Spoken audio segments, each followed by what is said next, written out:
San Martín de los Andes es una localidad turística ubicada en la provincia de Neuquén y es visitada por los medios de comunicación gracias al turismo, la gastronomía y cuando ocurren noticias que llaman la atención de los portales informativos. Asimismo, San Martín fue escenario y contexto visual de distintas producciones a través de los años, y decidí recopilarlo de lo más antiguo a lo más actual. Los bosques del Cerro Bandurria, por ejemplo. Por eso hoy vamos a descubrir San Martín de los Andes en el cine y la televisión. Estas 2 décadas fueron marcadas a nivel nacional por una gran tensión política y social. Por su parte, San Martín, a mediados de los 70, comenzaba a destacarse como una localidad turística, principalmente durante el invierno, por el centro de Esquichapelco, la ampliación del aeropuerto local y la creación del Hotel Sol de los Andes, el primer hotel 5 estrellas del pueblo, utilizado en films que veremos más adelante. Previo a este contexto, San Martín se volvió escenario de la película Fuego, de 1969, dirigida por Armando Bó y protagonizada por Isabel Sarli, una mujer ícono del cine argentino. Este film tuvo exteriores en Nueva York y San Martín de los Andes, y en la poca trama que presenta el guión, Isabel es ninfómana y Armando Bó, que además de dirigirla coprotagoniza la película, intenta encontrar una forma de que ella lo ame solo a él. Quiero rescatar 2 particularidades de esta producción. La primera es la definición con la que en el guión tratan la condición de ninfómana de Isabel. Un doctor le declara neurosis sexual, diríamos mejor, una exageración patológica de la libido, dejando en evidencia el contexto sociocultural de la época. Y lo segundo es el uso de las distintas locaciones de San Martín. Aquí vemos comparaciones actuales de la exintendencia del Parque Nacional Lanín, la costanera del lago Lácar y la Plaza San Martín, junto con esta escena de Sarli caminando por una vereda muy transitada hoy en día.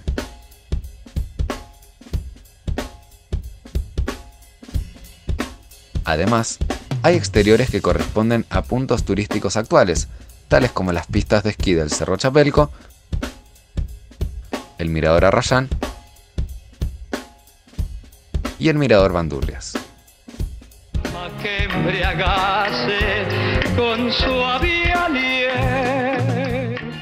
En 1971 se filma la película Mi hijo Seferino, de Jorge Mobayed, inspirada en el beato mapuche Seferino Namuncurá, donde se narran los hechos previos a su nacimiento y el transcurso de su vida, desde el punto de vista de su padre Manuel Namuncurá, dando importancia a la figura que representa a Seferino para sus creyentes y para nuestra zona, ya que sus restos se hallan a 100 kilómetros de San Martín de los Andes, en el paraje San Ignacio, donde se encuentran sus descendientes. 2 puntos para destacar. La película fue filmada en las zonas rurales de la localidad, donde resalto esta pequeña toma de la Escuela 86, que en unos años cumplirá 100 años y es un documento útil para la historia de la institución. Y lo segundo es que entre los protagonistas se encontraba Jorge Villalba, un actor que tiempo después iba a radicarse en la localidad. No había visto esa expresión en ningún hombre de mi raza. ¿Qué hijo era Seferino? Siendo una pieza fundamental en el desarrollo del teatro local, y posteriores producciones audiovisuales se grabaron acá gracias a su recomendación. En un salto en el tiempo, de 1971 a 1988, una productora canadiense quería situar a sus personajes en la Suiza del siglo I después de Cristo, pero en vez de viajar a Europa, decidieron filmar en los alrededores de San Martín, ya que básicamente era más barato. Así es como se gestó una película que involucró decenas de residentes actuando como extras, resultando en 1989 en el estreno de la película Norman's Awesome Experience, más conocida como Normanicus.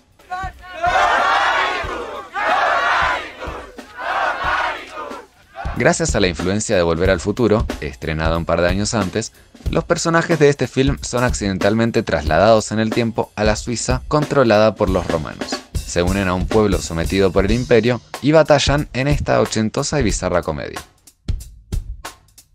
Fue grabado casi en su totalidad en Quilaquina, una villa turística y residencial a 18 kilómetros de la ciudad, y en los créditos aparece como Parque Nacional Lanín, porque el sitio se encuentra dentro del mismo. Destaco la complejidad de las escenas, con pocos efectos especiales, coreografías de batallas poco ensayadas, extras que morían varias veces y una escenografía importante, con el pueblo suizo construido por los carpinteros sanmartinenses, además de catapultas, torres y hasta un globo aerostático. Les dejo en la descripción del video un blog donde uno de los extras relata su experiencia en la película, usando incómodos vestuarios y flechas de goma. Su éxito no fue suficiente para que se estrenara en cines, por eso se puede conseguir en VHS en nuestro país bajo el nombre de ¿Dónde está el Imperio? A pesar de sus múltiples títulos, Normanicus no dejó de ser una experiencia extraordinaria para los sanmartinenses. La última década del siglo XX estuvo marcada a nivel nacional por las medidas neoliberales de Carlos Menem, que derivaron en las consecuencias que ya conocemos. No obstante, la adhesión de la Argentina al Convenio sobre los Pueblos Indígenas y Tribales de la OIT abrió las puertas a un diálogo que visibilizó cambios en San Martín. El Estado se comprometía a reconocer pueblos y naciones preexistentes a la Argentina. En estos dos casos que presento a continuación, ambas producciones utilizan este contexto social a su favor para generar historias contemporáneas que visibilizan problemáticas presentes, en este caso, con el pueblo mapuche. La nave de los locos, más conocida como Caleuche, es una película dirigida por Ricardo Bulicher, estrenada en 1995, la cual fue filmada en su totalidad en San Martín de los Andes. Contenía un gran elenco que ayudó a que el film tome notoriedad a nivel nacional. Bajo el contexto de la reelección de Menem y los recortes laborales en sectores públicos y privados, la sinopsis muestra a una pareja que se radica en la localidad para buscar una nueva vida, con la ayuda de un matrimonio español. Pero los españoles eran dueños de un complejo turístico que se construía sobre un cementerio mapuche.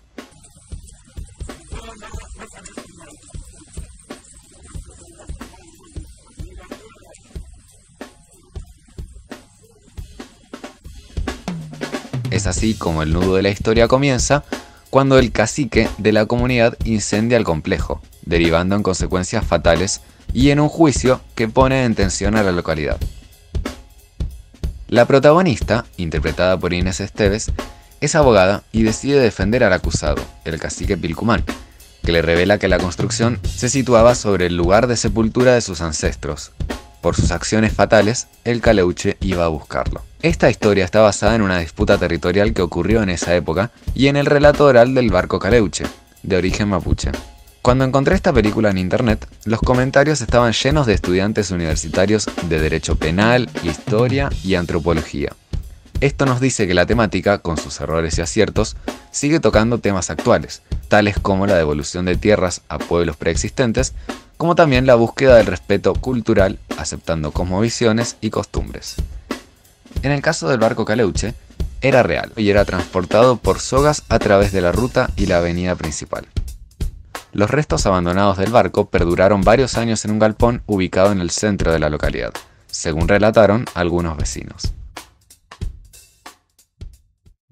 Entre el año de estreno de esta película y el siguiente, San Martín de los Andes fue impulsada como una localidad soñada para vivir, gracias al estreno de la telenovela Alén Luz de Luna, donde un grupo de más de 80 personas se instaló en el pueblo por casi un año para filmar esta novela de transmisión diaria que cambió la vida cotidiana de los residentes durante el tiempo de su filmación. Actualmente, la serie atrae a turistas nacionales solo por el hecho de querer visitar la cabaña Alén, construida para la novela y que hoy forma parte de un complejo turístico.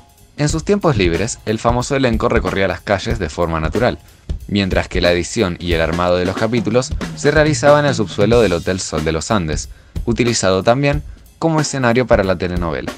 Se convirtió en la primera novela que, para su filmación, no necesitó recurrir a decorados, utilizando exteriores y casas reales.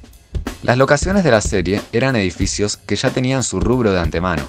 Por las mañanas eran utilizadas por sus propietarios atendiendo al público y por la tarde se convertían en sets de filmación. Al ser espacios reales, les dejo comparaciones actuales que muestran el desarrollo turístico que tuvo San Martín 25 años después de la emisión de esta serie, donde los sitios mantienen sus diseños, fueron modificados o ya no existen.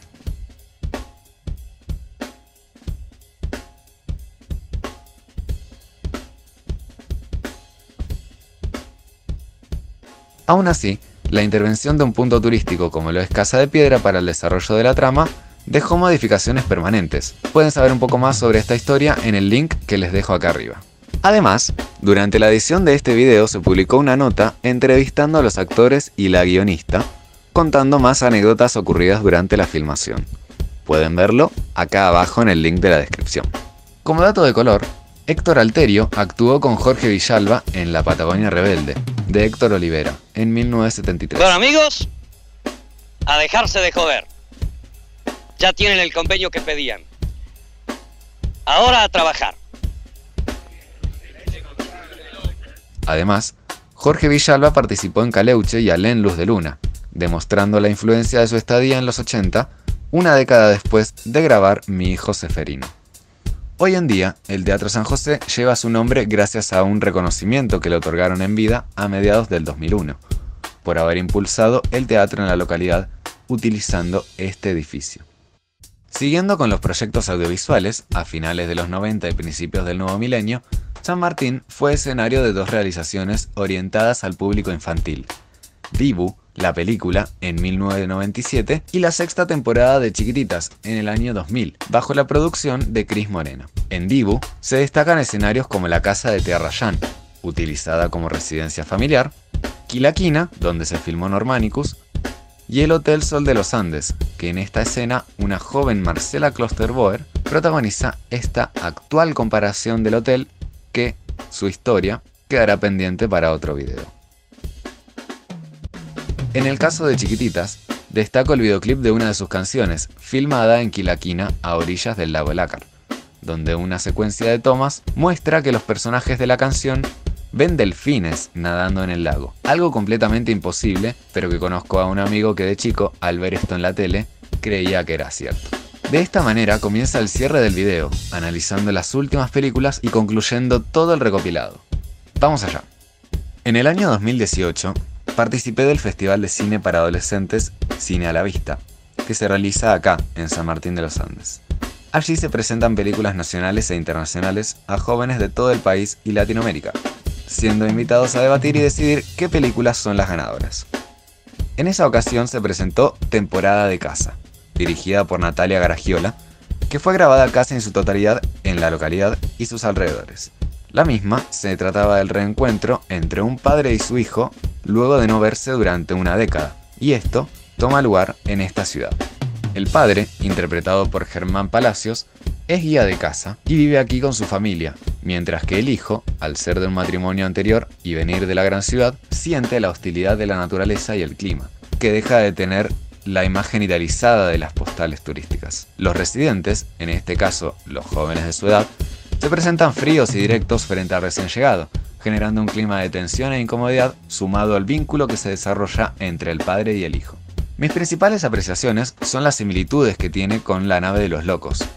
Ambas producciones tuvieron un casting con muchos extras residentes de la ciudad, y, si bien la película durante el festival tuvo variadas opiniones, la sala se sorprendía al reconocer escenarios familiares para los pobladores locales, como también reconociendo amigos, amigas y conocidos que participaron en el film, tal como debió ser la sensación de aquellos que vieron, en 1995, el estreno de Caleuche en esta misma sala. En segundo lugar, en ambas producciones, los sanmartinenses son representados con un rol determinante en las acciones de los personajes y el desarrollo de la trama, apoyándolos o no estando de acuerdo con sus decisiones. Todos los ejemplos utilizan a San Martín de los Andes principalmente de dos maneras. La primera, desde una mirada escenográfica. El paisaje estéticamente bello acompaña a la trama. Y la segunda forma como un contexto de la narración, donde la interacción de los personajes con el entorno es vital para que la historia se desarrolle. Debe ocurrir en ese lugar para que tenga sentido, donde la mirada que se le aporta al film identifica su identidad visual. Para descubrirlo, hay que preguntarse, ¿cómo es la mirada sobre este espacio? ¿Sobre San Martín de los Andes? ¿Es una mirada turística? ¿De conflicto social? ¿De personas que no pertenecen al lugar? ¿O simplemente es un paisaje bonito? No quiero dejar de mencionar aquellas producciones locales que, con su mirada puesta en los sanmartinenses, dieron lugar a proyectos como En el Valle del Lácar, un documental de las cineastas Clara Suárez y Paula Caivano. Esta película recopila los 100 años que cumplió la localidad en 1998, con fotos, videos y testimonios. O Amanecer en mi tierra, de Ulises de la Orden, que documenta la creación del barrio intercultural, fruto de la unión de Vecinos Sin Techo y el Love Mapuche Curruinca. Como también las producciones de la sede Patagonia Norte de la ENERC, y programas televisivos como Geoviajes y episodios del canal Encuentro, que todos en común otorgan protagonismo a los pobladores locales mediante la palabra, la actuación y la divulgación de saberes al mundo. Esta recopilación sirve como documento vivo para mostrar, reflexionar y reconocer el crecimiento de una localidad que aún tiene millones de historias por revelar. Y vos podés hacer lo mismo del lugar donde seas, conociendo aún más sobre tu hogar.